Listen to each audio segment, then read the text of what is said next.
दोस्तों, जब एक बच्चा पैदा होता है तो कुछ टाइम तक वो कुछ बोल नहीं पाता। ऐसा क्यों? भाई, उसके मुंह में ज़बान तो होती है, लेकिन फिर भी वो कुछ नहीं बोल पाता, क्योंकि उसके पास एक चीज़ नहीं होती, और उसको हम कहते हैं वोकैबुलरी, यानी कि शब्दकोश। उसे पता ही नहीं कि किस चीज़ को हम किस नाम से पुकारते हैं, तो इसलिए वो अपनी ज़बान में कुछ भी कहता रहता है। लेकिन हम जब उसको धीरे धीरे चीज़ों से इंट्रोड्यूस करवाते हैं, जैसे कि हम उसको अपनी गोद में लेके कहते हैं कि बेटा क्या चाहिए, ये मार्कर, डस्टर चाहिए, ये चाहिए, वाइट बोर्ड, तो धीरे धीरे उसे पता चलता है कि अच्छा, ये मार्कर है, ये डस्टर है और ये वाइट बोर्ड है। इसी तरह हम उसको और भी चीज़ों से इंट्रोड्यूस करवाते हैं। जैसे मम्मी कहती है कि बेटा मैं मम्मी हूँ, मम्मी बोलो मम्मी। पापा कहते भी पापा बोलो पापा। दादा दादी और सारे कई सारी चीज़ें। और फिर वो गाला डे आ जाता है कि जब मम्मी और पापा दोनों बैठे होते हैं और इंतज़ार कर रहे होते हैं कि बच्चा पहले क्या बोलेगा, और बच्चा झट से बोलता है एग्ज़ाम भैया। जी हाँ दोस्तों, यही मेरे यूट्यूब चैनल का नाम है, तो सब्सक्राइब ज़रूर करिएगा। तो इंग्लिश में सबसे इम्पॉर्टेंट चीज़ है वोकैबुलरी और ग्रामर। ग्रामर से भी इम्पॉर्टेंट चीज़ वोकैब इसलिए हो जाती है क्योंकि ग्रामर बेसिकली आपके जो सेंटेंस हैं वो सही बन रहा है कि नहीं इसकी जानकारी देता है। लेकिन अगर आपके पास वोकैब ही नहीं है, शब्दकोश ही नहीं है, तो बोलोगे क्या फिर? तो आपकी इसी समस्या को सुलझाने के लिए मैं आज आपके सामने उपस्थित हूँ, और ये सारे के सारे वर्ड्स और इससे भी ज़्यादा वर्ड्स और कई सारी टेक्निक्स पे हम डिस्कस करेंगे। और इस लेक्चर में मैं आपको बहुत ही शॉर्ट स्पैन ऑफ टाइम में 25 प्लस वर्ड्स, वो भी अच्छे लेवल के, याद कराऊंगा। तो आइए चलते हैं। तो देखिए, वोकैब को याद करने के लिए आपकी कई टेक्निक्स में से हम 3 टेक्निक्स को डिस्कस करेंगे। सबसे पहली जो हमारी टेक्निक है उसको हम कहते हैं नेमोनिक्स। इसमें हम लोग क्या करते हैं कि इंग्लिश के जो वर्ड्स होते हैं हम उसको किसी स्टोरी, किसी फ्रेज़ या किसी भी उटपटांग तरीके से कनेक्ट करते हैं किसी भी चीज़ से या किसी वर्ड से, ताकि वो वर्ड जो है वो हमें याद हो सके। आइए जल्दी से इसका एग्जांपल देखते हैं। एक वर्ड हमारे सामने बहुत ही तगड़ा सा लिखा हुआ है, सबैटिकल। फिर से प्रोनाउंस करता हूँ मैं इसे, सबैटिकल। सबैटिकल मतलब क्या होता है? सबैटिकल मतलब होता है हॉलीडे। ठीक, अब आप इसको याद कैसे करेंगे? तो हम इसको नेमोनिक्स के ज़रिए एक छोटी सी स्टोरी बनाते हैं। आपके किसी दोस्त का आपके पास फ़ोन आता है और वो आपसे फ़ोन पे बात करना चाहता है, लेकिन आप उस टाइम पे बिज़ी हैं और नेक्स्ट डे आपकी छुट्टी है। तो आप अपने दोस्त से क्या कहोगे कि यार मैं अभी तुमसे बात नहीं कर पाऊँगा क्योंकि मैं अभी बिज़ी हूँ, हम बातें करेंगे लेकिन कल। तो सब बातें कल, क्योंकि कल क्या है? सबैटिकल। तो सबैटिकल मतलब हो गया हॉलीडे। इजली याद हो गया, सब बातें कल से हमें। दूसरा वर्ड हम देखते हैं, डिलीजेंट। डिलीजेंट मतलब क्या होता है? Hard working. अब इस वर्ड को अगर हम ध्यान से देखें तो ऐसा लग रहा है ऐसे दिल्ली यानी कि दिल्ली, दिल्ली लग रहा है हमें। और जेंट, जेंट्स आपको पता ही है, मेल को कहते हैं। तो भाई दिल्ली के जो जेंट्स हैं वो बहुत ही हार्ड वर्किंग होते हैं, यानी कि क्या होते हैं? डिलीजेंट। तो दोस्तों, अब हार्ड वर्किंग बहुत ही सिंपल वर्ड है, इसे भूल जाइए। अब अपनी एक्टिव वोकेबलरी में आप क्या यूज़ करेंगे? डिलीजेंट। तो जब भी आपको ये वर्ड यूज़ करना हो आप इसकी जगह क्या यूज़ करेंगे? डिलीजेंट। और हॉलीडे की जगह क्या यूज़ करेंगे? सबैटिकल। तो नेमोनिक्स में हम इस तरह से देखते हैं। अब मैं आपको कुछ और वर्ड्स याद करवाना चाहता हूँ इसी टेक्निक के द्वारा। तो देखिए, एक हिंदी में शब्द होता है डांटना। हम सबको डांटना अच्छा लगता है, लेकिन डांट सुनना खराब लगता है। तो डांटने के लिए हमारे पास कौन से वर्ड हैं? नॉर्मली हम ये कह देते हैं कि यार उसने मुझे बहुत तगड़ी वार्निंग दी, उसने मुझे बहुत बार वार्न किया, यानी कि डांटा। या हम ये भी कह देते हैं कि भाई बहुत लेक्चर पिलाया उसने मुझे, बहुत लेक्चर सुनाया मुझे, यानी कि डांटा। तो आपके पास कहीं ना कहीं वर्ड्स की कमी यानी कि पॉसिटी होती है, लेकिन अब नहीं रहेगी। डांटने के लिए मैं आपको ये 10 वर्ड्स देने जा रहा हूँ, ये 10 वर्ड्स जो बहुत ईजिली आपको याद हो जाएंगे और फिर आपको वार्न या लेक्चर की ज़रूरत नहीं पड़ेगी। तो आइए इन वर्ड्स को पहले हम देखते हैं। ये लिखा है, आप अभी ये ब्लू वाले पे मत जाइए, आप सिर्फ ब्लैक में जो वर्ड लिखे हैं उनको ध्यान से देखिएगा। स्कोल्ड, इसको हम पढ़ते हैं स्कोल्ड। लिखा है एडमोनिश, अपब्रेड, रिब्यूक, बिरेट, चाइड। इसको चीड नहीं पढ़ते, इसको हम पढ़ते हैं चाइड। चेस्टाइज, लम्बास्ट, रेल और कास्टिगेट। तो ये सारे के सारे जो वर्ड्स हैं इन सब का मतलब क्या होता है? डांटना। अब आइए हम इसको याद करते हैं बहुत ही ईजिली नेमोनिक्स के द्वारा। तो देखिए ये स्कोल्ड में कोल्ड वाली फीलिंग आ रही है ना, कोल्ड मैंने नीचे लिख दिया है। एडमोनिश, मोनिश मनीष लग रहा है। ब्रेड में तो आपका सीधा ब्रेड आ ही रहा है। रिब्यूक से ऐसे नहीं लग रहा है, ऐसे रिबॉक जो कंपनी होती है, रिबॉक। बिरेट में देखिए रेट आ रहा है, तो ये रेट हमें याद यहाँ पे दिख रहा है। चीड, चाइड, चिढ़ना, ऐसा कुछ लग रहा है चिढ़ना, तो चिढ़ना भी यहाँ पे दिख रहा है। अब देखिए इसमें क्या है, चेस्टाइज में ये CHATE, तो चाटे ऐसे नहीं लग रहा, चाटे। अब लंबास्ट में देखिए तो ऐसा लग रहा है ऐसे लंबे, है ना। रेल में तो रेल दिख ही रही है, अभी भारतीय रेल हमारी। और कास्टिगेट में जो लास्ट में गेट आ रहा है हमें ये रखना है। अब देखिए कॉमन सेंस से याद करिएगा, एकदम कॉमन सेंस, और ये हर किसी की लाइफ में घटता भी है। आपके पापा ने आपको कुछ पैसे दिए और मार्केट भेजा कि जाओ ये सामान लेके आ जाओ। आप मार्केट गए, लेकिन आपने उस सामान के बदले कुछ और सामान ले लिया और घर वापस आए। तो हो सकता है कि आपके पापा उस बात से चिढ़ जाएं, गुस्सा हो जाएं और आपको चांटे वगैरह मार के घर से बाहर भी निकाल सकते हैं। तो यही सिंपल सी चीज़ हमारी इन सारे वर्ड्स को याद करने में हेल्प करेगी। तो ये जो घटना घटी है, ये घटना किसके साथ घटी है? मनीष के साथ। तो मनीष के पापा ने उसको कुछ सामान लेने के लिए मार्केट भेजा था और वो उस सामान के बदले कुछ और सामान ले आया, और फिर देखते हैं मनीष के साथ क्या हुआ। तो देखिए कोल्ड का टाइम था, तो मनीष को उसके पापा ने पैसे दे के बोला कि जा बेटा ब्रेड ले आ। लेकिन वो जब मार्केट गया तो वहाँ पे रिबॉक शूज़ की सेल लगी थी, और सेल में आपको पता है कि रेट कम हो जाते हैं। तो उसने सोचा कि अच्छा ऑफ़र मिल रहा है, मैं शूज़ ले लेता हूँ। शूज़ लेके वो जैसे ही अपने घर आया तो उसके पापा क्या गए? चिढ़। और चिढ़ने के बाद उन्होंने जो लंबे लंबे चांटे उसके मारे, मार मार के उसकी रेल बना दी और गेट से बाहर निकाल दिया कि जा जूते वापस करके आ, और जिस सामान के लिए पैसे लिए थे वो पैसे लेके आ। तो आपको अब ये वर्ड्स बहुत ईजिली याद हो जाएंगे। अब आपको ये वॉर्न या लेक्चर वर्ड यूज़ नहीं करना, अब आपको क्या यूज़ करना है? स्कोल्ड, एडमोनिश, अपब्रेड, रिब्यूक, है ना। जैसे अगर आप बोले कि ही वॉर्न मी, तो आप बोल सकते हैं कि ही एडमोनिश्ड मी, ही रेल्ड मी, ही चेस्टाइज्ड मी, ही रिब्यूक्ड मी। ठीक, तो ये हमारी टेक्निक थी, नेमोनिक्स की टेक्निक। अब हम दूसरी टेक्निक देखते हैं जो कि बहुत इफ़ेक्टिव है नेमोनिक्स टेक्निक की ही तरह, और ये भी आपकी हेल्प करेगी नए नए वर्ड्स को सीखने में। तो देखिए दूसरी टेक्निक जिसकी मैं यहाँ बात करना चाहता हूँ वो होती है विजुअलाइजेशन।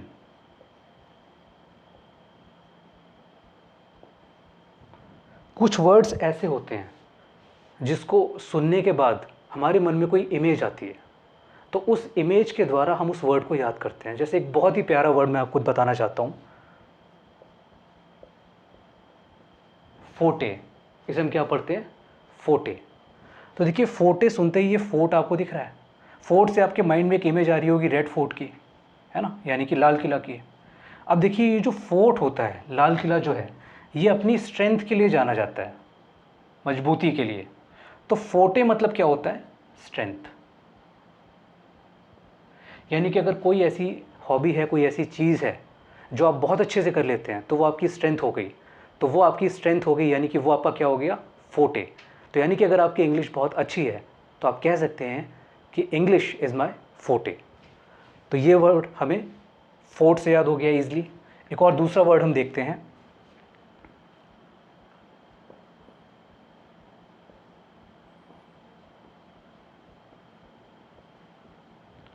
हमारे सामने लिखा हुआ है रेवेनस, और एक और वर्ड लिखा है पेकिश। इन दोनों का ही मतलब क्या होता है? हंग्री। तो जब आप भूखे होते हैं तब आप हंग्री होते हैं। तो आप हंग्री वर्ड अब भूल जाइए। अब आपको दो बहुत अच्छे वर्ड मिलने जा रहे हैं, रेवेनस और पेकिश। भाई वर्ड तो मिल गए, लेकिन इसको याद कैसे करें? आइए देखते हैं। रेवेनस, रेवेनस, रेवेनस लग रहा है जैसे रावण। तो यहाँ पे हमें एक इमेज मिल रही है रावण की। आपने माइथोलॉजिकल सीरियल्स में देखा होगा कि जो राक्षस प्रकट होते थे वो प्रकट होते ही बहुत बड़े हो जाते थे और फिर नीचे लोगों को पकड़ पकड़ के खाते थे। तो देखिए ये पैकिश में पकड़, पकड़ना दिख रहा है आपको। तो बस आपको एक माइंड में इमेज बनानी है, आंख बंद करिए और माइंड में एक इमेज बनाइए कि एक बड़ा सा राक्षस लोगों को पकड़ पकड़ के खा रहा है। क्यों? क्योंकि वो भूखा है। तो आपको ये वर्ड ईजिली याद हो जाएगा। हंग्री की जगह आप रेवेनस और पैकिश यूज़ करेंगे। तो जब भी आप स्कूल से घर वापस आते हैं तो आप अपनी मम्मी से कह सकते हैं कि mummy give me something to eat because I am ravenous और पैकिश। अब आप ये नहीं कहेंगे कि आई एम हंग्री, ठीक है। और वर्ड इसमें हम देखते हैं, एक वर्ड आप देख सकते हैं मेटिकुलस। क्या लिखा है? मेटिकुलस। तो देखिए इसका मतलब होता है कि जो हद से ज़्यादा केयरिंग होता है चीज़ों को देख के, मतलब चीज़ों को लेके, जो हर चीज़ को बहुत बारीकी से ऑब्जर्व करता है। जैसे अगर मैं अपने आप को देखूँ तो मैं मेटिकुलस हूँ। आप में से हर किसी की जान पहचान में कोई ना कोई ऐसा शख्स ज़रूर होगा जो हर चीज़ को बहुत गौर से देखता है, ऑब्ज़र्व करता है, मेटिकुलसली डील करता है। तो आपको बस उस शख्स की इमेज अपने माइंड में लानी है, और अगर कोई इमेज नहीं आती तो मेरी इमेज ले आओ, तो आपको वर्ड याद हो जाएगा कि मेटिकुलस क्या होता है। तो ये सारी जो चीज़ें हैं ये हम विजुअलाइजेशन टेक्निक में सीखते हैं। इसमें और भी बहुत सारे वर्ड्स आगे आते रहेंगे, हम लोग सीखते रहेंगे। आप चैनल को सब्सक्राइब कर लीजिएगा, चैनल के साथ जुड़े रहिए, ऐसे बहुत ही इंटरेस्टिंग वर्ड्स और आने वाले हैं। तीसरी और इंटरेस्टिंग टेक्निक हम जो देखने जा रहे हैं अब, उसको हम कहते हैं रूट वर्ड टेक्निक। बड़ी कमाल की चीज़ है ये। एग्जाम्पल आपको दिखाता हूँ मैं। एक वर्ड मैंने लिखा ईगोइस्ट, ईगोटिस्ट, और चलिए वर्ड देखते हैं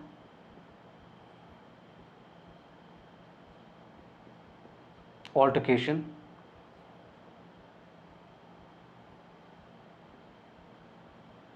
ऑल्टरनेट। कुछ और वर्ड देखते हैं,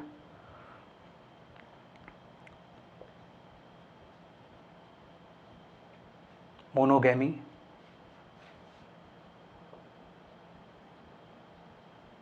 बायगैमी,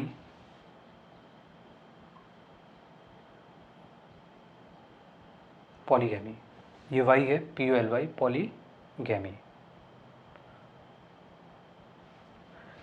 अब देखिए ये सारे के सारे जो वर्ड्स हैं आपके सामने, हम इनको रूट वर्ड टेक्निक से देखते हैं।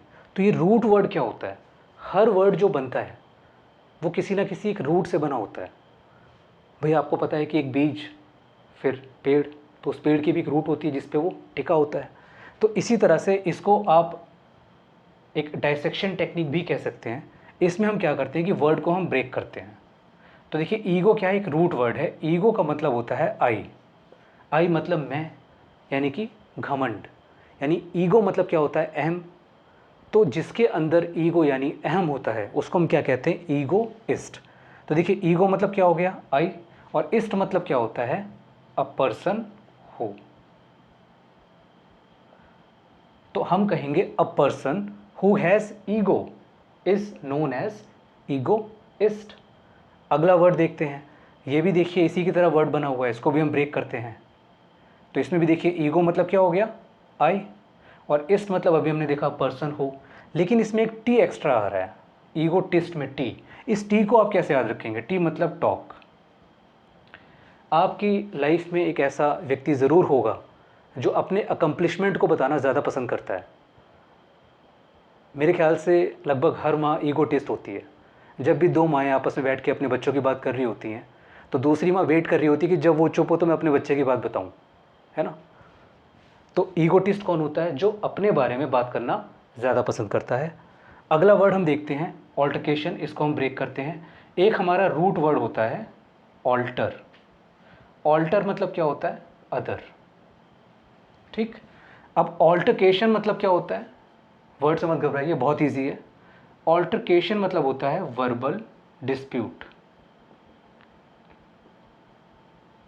ठीक, वर्बल डिस्प्यूट यानी कि कहा सुनी जब हो जाती है दो लोगों के बीच में। अच्छा, दो लोगों के बीच में कहा सुनी कब होती है? जब आप अदर पर्सन की बात को नहीं समझ पा रहे होते और वो अदर पर्सन आपकी बात को नहीं समझ पा रहा होता, तो ये अदर यही है ऑल्टर।